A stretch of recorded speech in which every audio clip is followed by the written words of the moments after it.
नमस्कार दोस्तों। शुरू करते हैं ईवीएस का पार्ट थर्ड, जिसमें साइंस के कुछ क्वेश्चन आते हैं गाइज। तो गाइज, वीडियो शुरू करने से पहले आपसे निवेदन है हाथ जोड़कर कि मेरे चैनल को लाइक और सब्सक्राइब कर दें गाइज, और गाइज अपने फ्रेंड्स को भी शेयर कर दें। Thank you guys. शुरू करते हैं। वह उत्तक जो एक हड्डी अस्थि को दूसरी हड्डी से जोड़ता है कहलाता है स्नायु। वह उत्तक जो एक हड्डी अस्थि को दूसरी हड्डी से जोड़ता है क्या कहलाता है? स्नायु। अब कोटेशन पढ़ने की कोई आवश्यकता है नहीं। अगर कोटेशन पढ़नी हो तो आप हमें कमेंट में बता देना कि सर कमेंट में कि सर कोटेशन शुरू कर दीजिए पढ़ने। रक्त का वह घटक जो संपूर्ण रक्त वाहिनियों में इसके थक्का बनाने को रोकता है हेपेरिन। तो रक्त वह घटक है जो संपूर्ण रक्त वाहिनियों में थक्का बनाने से रोकता है, उसे हम हेपेरिन कहते हैं।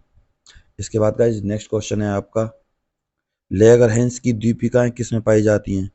लेगरहैंस की द्वीपिकाएं किस में पाई जाती हैं? अग्नाशय में गाइस, अग्नाशय में पाई जाती हैं। एंजाइम रासायनिक रूप से होते हैं प्रोटीन। ये तो गाइस एचटेट का फेवरेट क्वेश्चन है, ये भी पूछा गया है बार बार। निम्नलिखित में से कौन सा अम्ल विटामिन बी है? एस्कॉर्बिक अम्ल। एस्कॉर्बिक अम्ल भी एक विटामिन बी है। स्कर्वी रोग किसकी कमी से होता है? विटामिन सी की कमी से गाइस। इसके बाद नेक्स्ट क्वेश्चन है गाइस, एक बार कोटेशन देख लेते हैं। विटामिन ए रतौंधी आंखों का सूक्ष्म होना, विटामिन ए की कमी से होती है रतौंधी। विटामिन डी रिकेट्स, हड्डियां पतली हो जाती हैं, आदमी का विकास नहीं होता है। विटामिन के ब्लड का थक्का नहीं बनता विटामिन के से, यानी कि अगर किसी व्यक्ति को चोट लग जाए तो खून निकलता ही रहता है, जमता नहीं है। विटामिन सी से सिकरवी रोग होता है। चलो नेक्स्ट क्वेश्चन है, एचआईवी मुख्यतः संक्रमित करता है सहायक लिम्फोसाइट्स। जो लिम्फोसाइट्स यानी कि सफेद जो हमारी कोशिकाएं होती हैं उनको खत्म कर देता है एड्स, जिसके कारण हमारी रोग प्रतिरोधी क्षमता खत्म हो जाती है। इसके बाद गाइस नेक्स्ट क्वेश्चन है आपका, डाउन सिंड्रोम होता है। अभी हमने साइकोलॉजी क्वेश्चन में पढ़ा था पहले कि डाउन सिंड्रोम यानी कि 21 होते हैं गाइस। 21वें गुणसूत्र की त्रिसूत्रता डाउन सिंड्रोम कहलाती है। इसके बाद ट्राइजोसोम 21। मनुष्य का कौन सा अंग अवशेषी अंग होता है? तो कर्ण पल्लव पेशियां। मनुष्य में कर्ण पल्लव की पेशियां शरीर पर रोम, उंडकपक्ष तथा वर्मी फॉर्म अपेंडिक्स इत्यादि अवशेषी अंग हैं। इसके बाद गाइस नेक्स्ट क्वेश्चन है हमारा, थ्रोम्बोप्लास्टिन कहाँ से रक्त संकंदन के लिए प्राप्त होता है? थ्रोम्बोप्लास्टिन कहाँ से रक्त संकंदन के लिए प्राप्त होता है? प्लेटलेट से प्राप्त होता है गाइस। एंट अमीबा हिस्टोलिका से होने वाले रोग का नाम बताइए। पेचिस यानी कि दस्त, पेट में दर्द होता है, आंतों में से खिंचती है और फिर तब दर्द होता है, एंट अमीबा से होता है गाइस ये। इसके बाद गाइस नेक्स्ट क्वेश्चन है आपका, अमीबिया पेचिस एंट अमीबा हिस्टोलिका ये बीमारियां हैं। टाइफाइड ये जो रोगाणु है, कौन सा रोगाणु? बैक्टीरिया से होता है टाइफाइड। तो गाइस टाइफाइड तो आपको बता दूं मैं, ग्रुप डी के एग्जाम में भी पूछा गया था कि टाइफाइड किससे होता है, प्रोटोजोआ बैक्टीरिया या वायरस से? तो गाइस इसका आंसर है bacteria, Salmonella typhi bacteria. Malaria Plasmodium vivax protozoan से होता है मलेरिया, यानी कि मच्छर में होते हैं गाइस ये जो प्रोटोजोआ के जीवाणु होते हैं। पीलिया प्राय वायरस जनित, पीलिया प्राय वायरस जनित, ठीक है, वायरस से होता है पीलिया। गाइस मैंने एक ट्रिक बनाया हुआ, गौर से सुनेंगे तो आपको याद हो जाएंगी वायरस से होने वाली बीमारियां कौन कौन सी होती हैं और जीवाणु से। गाइस जीवाणुओं से होने वाली बीमारियां दिखती नहीं है और वायरस से होने वाली बीमारियां दिखती हैं। तो गाइस वायरस से आप देखिए, यानी कि वायरस से हुआ था अभी कुछ दिन पहले कोरोना। कोरोना दिखाई देता है, कैसे दिखाई देता है गाइस? खांसी होती है, जुकाम होता है तो जुकाम और खांसी दिखाई देते हैं। और गाइस बीमारी फैलाने वाले एजेंट को क्या कहते हैं? पैथोजन कहते हैं। खाद्य श्रृंखला में शाकाहारी हैं प्राथमिक उपभोक्ता, पेड़ पौधे उत्पादक, शाकाहारी प्राथमिक उपभोक्ता, मांसाहारी, द्वितीय उपभोक्ता व तृतीय उपभोक्ता, जीवाणु व कवक अपघटक। जमीन के अंदर रहने वाले जंतुओं को सुरक्षित रखा जा सकता है टेरेरियम में। जमीन के अंदर जो रहते हैं उनको टेरेरियम में रखा जाता है। इसके बाद वाइवेरियम, वायुमंडलीय जंतुओं हेतु वाइवेरियम।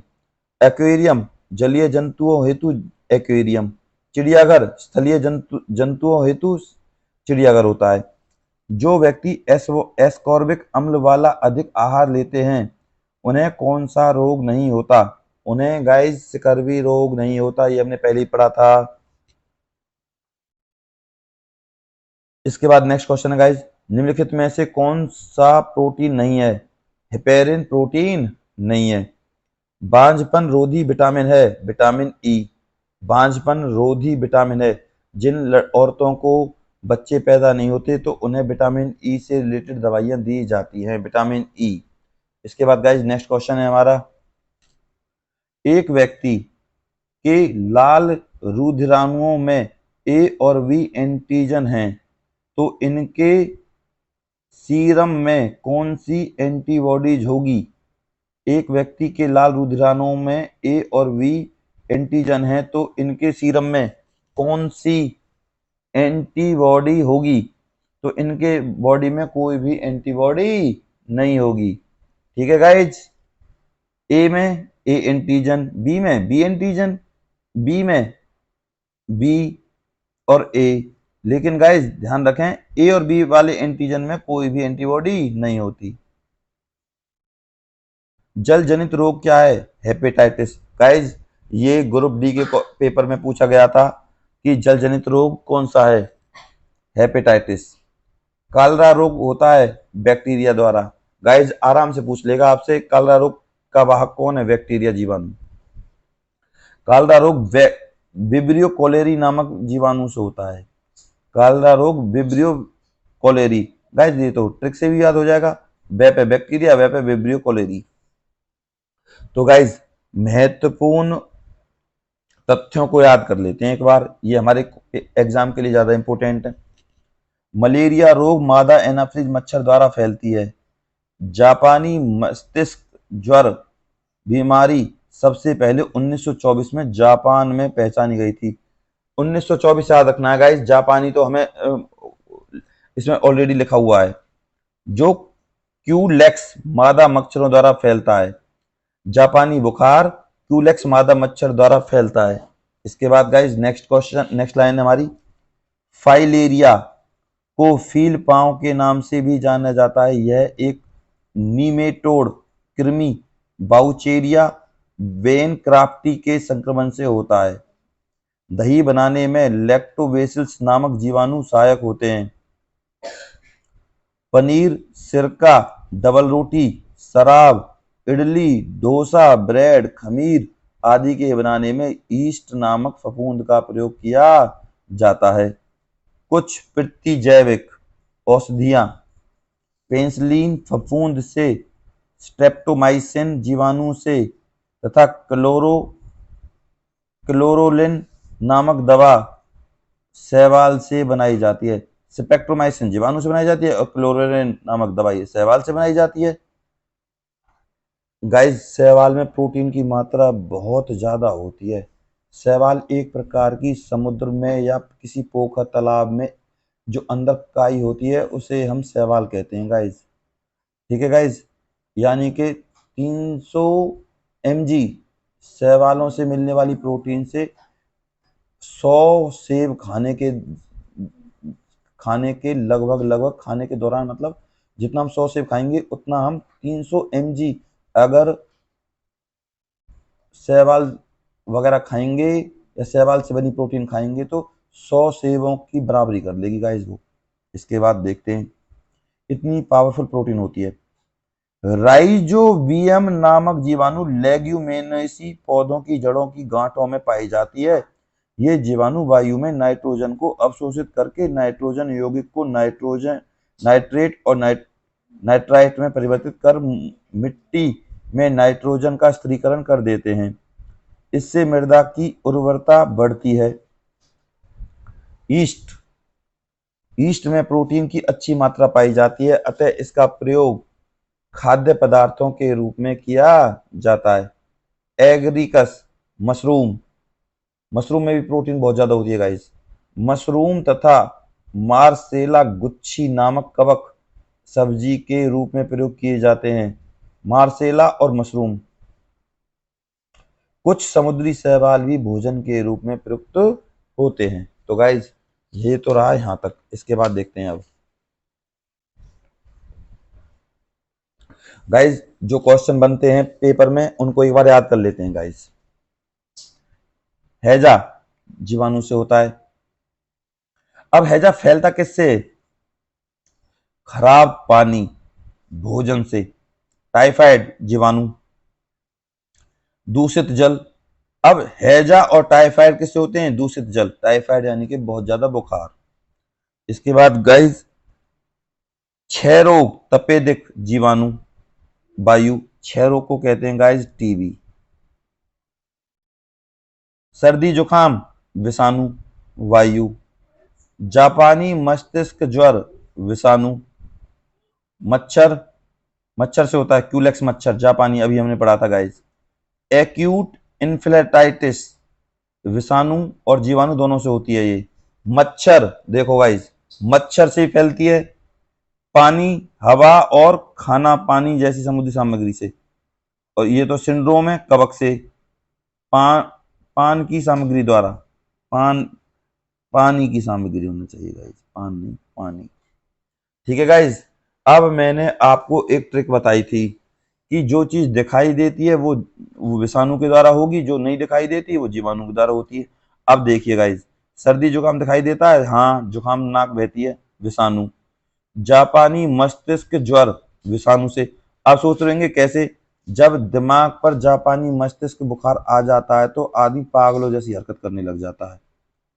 एक्यूट इन्फ्लाइटिस, विषाणु और जीवाणु दोनों से होती है। ये तो गाइज इसको तो देगा ही नहीं एग्जाम में वो। अब इसके बाद गाइज नेक्स्ट क्वेश्चन है, अंडा उत्तम स्रोत है प्रोटीन का, और सबसे ज्यादा प्रोटीन पाई जाती है गाइज सोयाबीन में। निम्नलिखित में से जीवाणु बैक्टीरिया द्वारा फैलने वाले रोग, जीवाणु जो हमें दिखाई नहीं देते, तपेदिक ट्यूबरक्लोसिस यानी कि टीबी। निमोनिया, बच्चे को बहुत ज्यादा ठंड लगती है और बुखार आता है लेकिन पता नहीं चलती, मियादी बुखार। टाइफाइड आ गया ना गाइज। इसके बाद महत्वपूर्ण घटक, जापानी मस्तिष्क ज्वर, एक्यूट इन्फ्लाइटिस सिंड्रोम बीमारी के रसायन लीची फल में पाए जाते हैं। 1924 में खोज हुई थी जापान में जापानी मस्तिष्क ज्वर की। सही समय पर रोग जनक की थोड़ी सी मात्रा टीके वैक्सीन के रूप में रोग होने से पूर्व शरीर में पहुंचने से उस रोग के प्रति विशेष प्रकार की प्रतिरोध क्षमता, रक्षात्मक अणुओं का निर्माण का विकास होता है। चलो गाइज ये तो कोई खास है नहीं, चलो नेक्स्ट देखते हैं। ये आपका क्वेश्चन है, सेलुलोज बहुल खाद्य पदार्थ वृक्षांश मानव के संतुलित आहार के आवश्यक अवयव माने जाते हैं। निम्नलिखित में से एक कथन सेलुलोज के बारे में सही है। कौन सा सही है गाइज? मानव में सेलुलोज एक पाचक एंजाइम नहीं होता। बिल्कुल, मानव शरीर में सेलुलोज एक पाचक एंजाइम नहीं होता, ये सही बात है।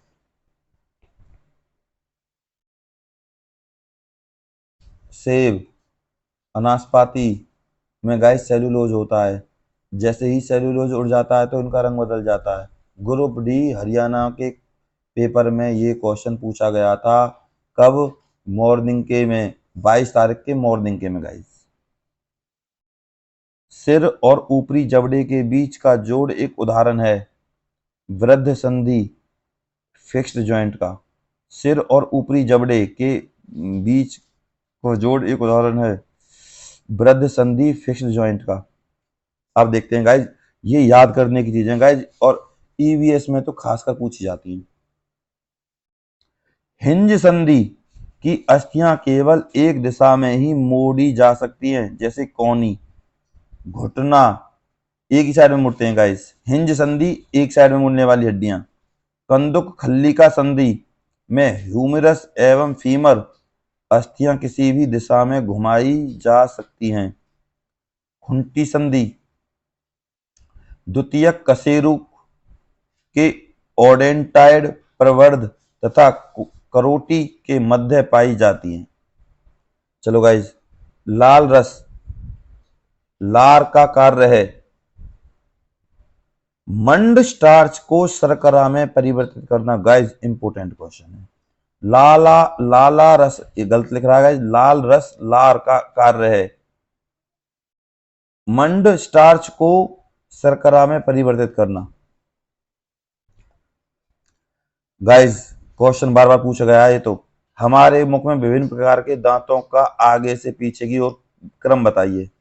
कृतक जिनसे हम काटते हैं, रंधक जिनसे हम रौंदते हैं, याद हो गई, अगले काटने वाले, आगे से एक और गिन लो, दो, यानी कि रदक, रंधक रौंदने वाले, अग्र चवर्णक चबाने वाले, चवर्णक डारक चबाने वाले, आगे चबाने वाले पीछे चबाने वाले, आगे काटने वाले पीछे रौंदने वाले। इस तरीके से हम याद कर सकते हैं, कृतक, रंधक, अग्र चवर्णक और चवर्णक।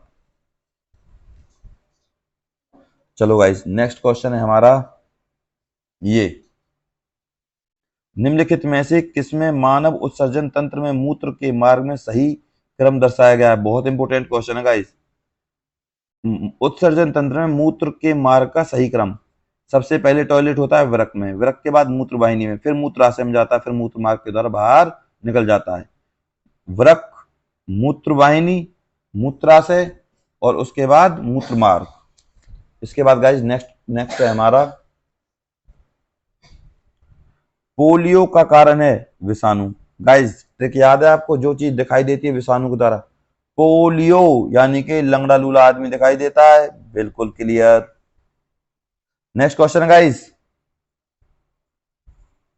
मानव पाचन तंत्र के भागों के संयोजन। अब पहले तो पूछा था उत्सर्जन तंत्र जिनसे हमें टॉयलेट वगैरह आती है, अब है मानव के पाचन तंत्र, जब हम खाना खाते हैं तो कहां पचता है, कहां जाता है, क्या करता है। तो मानव पाचन तंत्र के भागों के संयोजन का वह भाग, वह कौन सा समुच्चय है जो कोई पाचन कार्य नहीं करता, मतलब इनका पाचन क्रिया से कोई संबंध नहीं है। मानव ग्रसिका, वेदांत, मलाशय, ग्रासिका, वेदांत और मलाशय, इनका पाचन तंत्र से कोई संबंध नहीं है। इंपोर्टेंट लिख रहा है ये, इंपोर्टेंट क्वेश्चन है।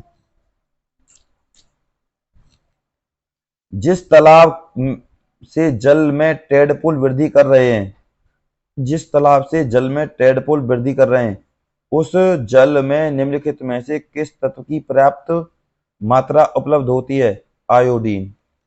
जिस तालाब में जल में टेडपोल वृद्धि कर रहे हैं, उस जल में किस तत्व की पर्याप्त मात्रा उपलब्ध होती है। आयोडीन की उपलब्ध होती है। मानव में जनन की अवधि की घटनाओं का सही क्रम है। मानव में जनन, और जब बच्चा पैदा करती है तो किस तरीके से करती है, कौन कौन से क्रम आते हैं। युग्मक बनना, निषेचन, युग्मनज, भ्रूण, युग्मनज बनना, निषेचन, युग्मनज, भ्रूण। अब बनाए फिर निषेचन होगा, निषेचन के बाद युग्मनज बनेगा डायरेक्ट, और फिर भ्रूण पैदा होगा, यानी कि छोटा बच्चा। बिल्कुल।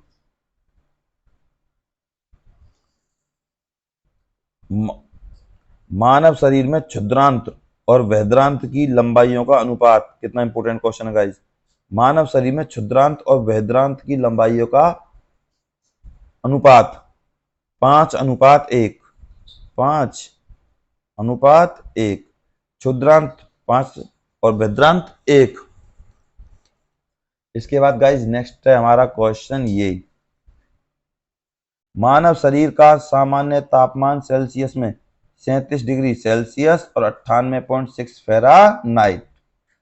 तो गाइस इसके बाद नेक्स्ट देखते हैं, कोई भी व्यक्ति गायटर, गायटर यानी कि घेंगा, घेंगा यानी कि थायराइड, किसकी कमी से, आयोडीन की कमी से। गायटर, आयोडीन, थायराइड, ये याद कर लीजिए।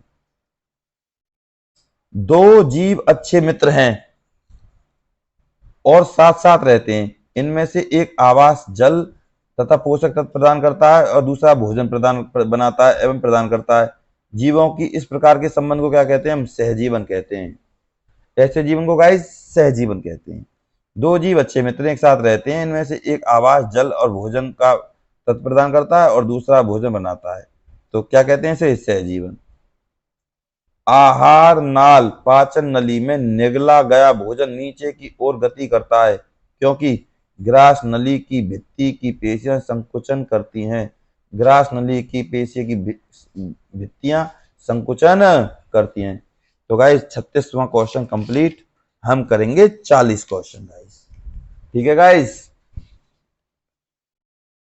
व्यायाम के पश्चात कभी कभी हमारी पेशियों में कैंप आते हैं, खिंचाव उत्पन्न हो जाता है। इसका कारण है ग्लूकोज का लैक्टिक अम्ल में परिवर्तित नहीं होना।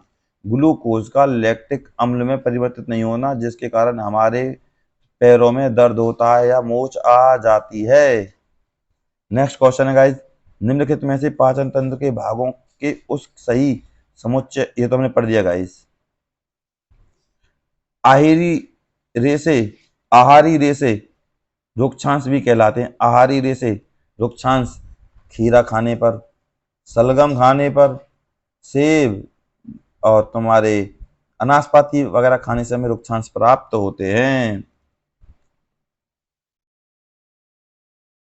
अच्छा, इसको पढ़ लीजिएगा, बहुत इंपॉर्टेंट है, ये आया हुआ है ग्रुप डी के पेपर में। सेटेलाइजेशन एक विधि है जिसके द्वारा खाद्य पदार्थों को सूक्ष्म जीवों से मुक्त किया जाता है। इसमें ये हमारे एच टेट में पूछा गया है गाइस। सो एच टेट में नहीं, ग्रुप डी के पेपर मैं इसको पढ़ के बताऊंगा गाइस, और मैं आपको बिल्कुल प्रूफ भी दूंगा, अभी दूंगा आपको 1 सेकंड में। सेटेलाइजेशन एक विधि है जिसके द्वारा खाद्य पदार्थों को सूक्ष्म जीवों से मुक्त किया जाता है। इसमें खाद्य पदार्थ एक निश्चित समय तक खराब नहीं होता। तो लुई पाश्चर ने 866 ने दूध में किण्वन रोकने के लिए पाश्चरीकरण विधि का पता लगाया। इस विधि में दूध का विसंक्रमण स्टराइजेशन करते हैं। लो टेम्परेचर होल्डिंग LTH विधि से दूध में 145 डिग्री फ़ारेनहाइट यानी कि 62.8 डिग्री सेल्सियस पर लगभग 30 मिनट तक दूध को गर्म करते हैं, और high temperature short time HTST विधि के द्वारा 161 डिग्री सेल्सियस यानी कि 71.7 डिग्री सेल्सियस पर 15 सेकंड गर्म करते हैं, और इस विधि से सभी हानिकारक रोग बीजाणु मृत हो जाते हैं। तो गाइज ये क्वेश्चन आया हुआ है, अभी मैं आपको 1 सेकंड में इसका प्रूफ दिखाता हूं। देखो गाइज ये रहा क्वेश्चन। दूध का पौष्टिरीकरण यानी कि पाश्चरीकरण कैसे किया जाता है? दूध को लगभग 70 डिग्री सेल्सियस तापमान पर लगभग 30 डिग्री सेकंड तक गर्म करना, और फिर उसे अचानक द्रुत शीत करके भंडारण करना। ये क्वेश्चन, ये रहा क्वेश्चन गाइस, ये ग्रुप डी के 22 तारीख की मॉर्निंग में आया ये क्वेश्चन। तो गाइज यही वो क्वेश्चन, देखो यहां लिख रहा है 70 डिग्री सेल्सियस और यहां लिख रहा है 62.8 डिग्री सेल्सियस पर 30 मिनट तक गर्म करते हैं, और इसके बाद देखिए गाइज 71.7 डिग्री सेल्सियस 15 सेकंड तक गर्म करते हैं, तथा इस विधि से सभी हानिकारक जीवाणु, रोग कारक जीवाणु, बीजाणु मृत हो जाते हैं। ये रहा गाइज आपका क्वेश्चन। तो गाइज एक क्वेश्चन और है, आप देखिए। टाइफाइड जो मैंने अभी आपको बताया था किससे होता है? जीवाणुओं से गाइज। गाढ़े रंग की वस्तुएं हल्के रंग की वस्तुओं की तुलना में खालिस्तान ऊष्मा अवशोषित करती हैं अधिक। तो गाइज यही वो क्वेश्चन है जो आते रहते हैं। अब देखिए गाइज, लार्क एमाइलेज, यकृत, पित्रस, अग्नाशय, इंसुलिन। तो गाइज ये वाले क्वेश्चन भी ध्यान रखें। उदर, हाइड्रोक्लोरिक अम्ल। तो इस तरीके से गाइज 1 नंबर का क्वेश्चन आपका कंफर्म हो गया। इसके बाद गाइज मैं आपको यही चीजें बताना चाह रहा हूं कि ये ही क्वेश्चन एग्जाम में पूछे जाते हैं। इसके बाद गाइज नेक्स्ट क्वेश्चन है हमारा ये, वह गैस जो रक्त में कार्बोक्सी हीमोग्लोबिन बनाती है, बिना सोचे समझे लगा देना गाइज, कार्बन मोनोऑक्साइड। पृथ्वी जैविक ब्लैंक के उपचार में प्रभावी है, प्रतिजैविक, हैजा। मनुष्य का अंगूठा मनुष्य का अंगूठा बाकी उंगलियों की अपेक्षा अधिक स्वतंत्र से गति करता है क्योंकि इसमें उपस्थित होती है सैंडल संधि। गाइस, जो मैंने अभी क्वेश्चन बताया था वो ही पेपर में आया है। मैं आपको अभी इसका उदाहरण दिखा देता हूं। ये रहा गाइस, ये किताब इतनी इंपॉर्टेंट है आप सोच भी नहीं सकते हैं। देखिए गाइस, आमाशय, जठर रस। तो गाइस, इसमें आमाशय नहीं है ना, इसमें अग्नाशय, अग्नाशय में अग्नाशय रस, अग्नाशय इंसुलिन। ठीक है गाइस, इंसुलिन से होता है।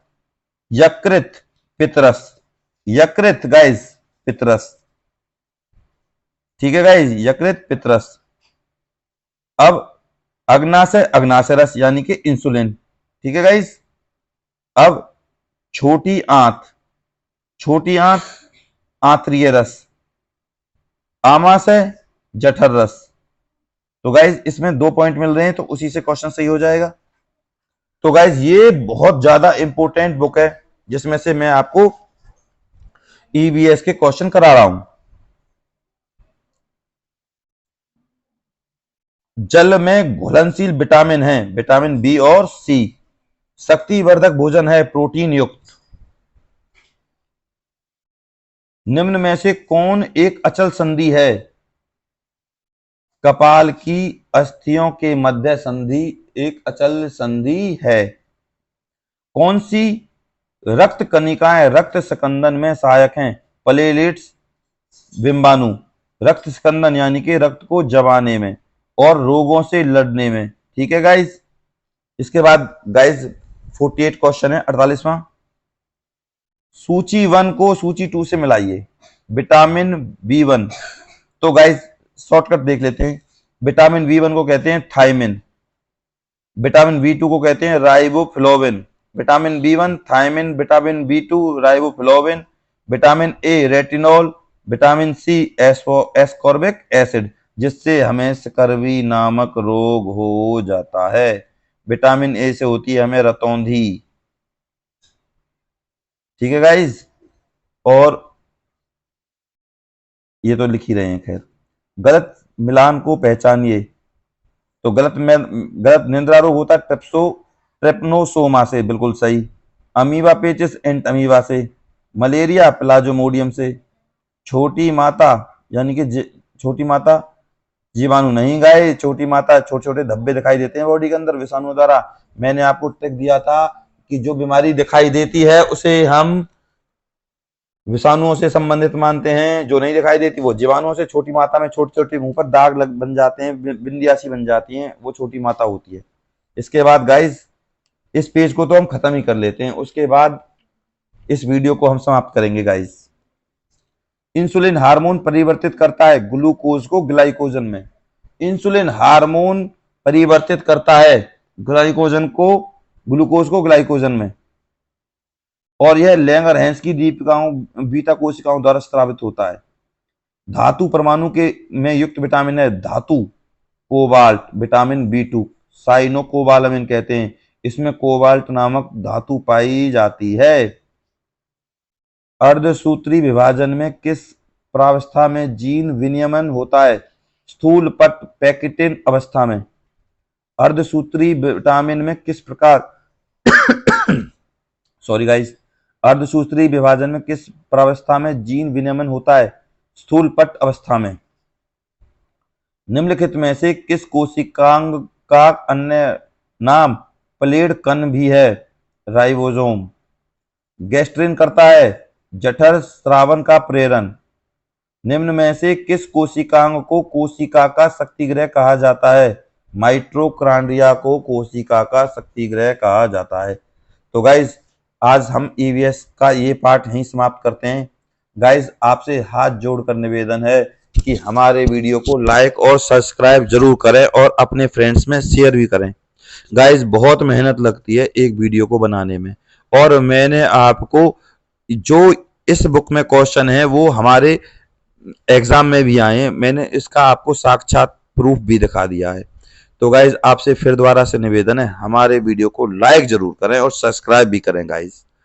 बहुत ज्यादा मेहनत लगती है गाइज, प्लीज गाइज, हाथ जोड़कर निवेदन है। Thank you guys, very very thank you guys.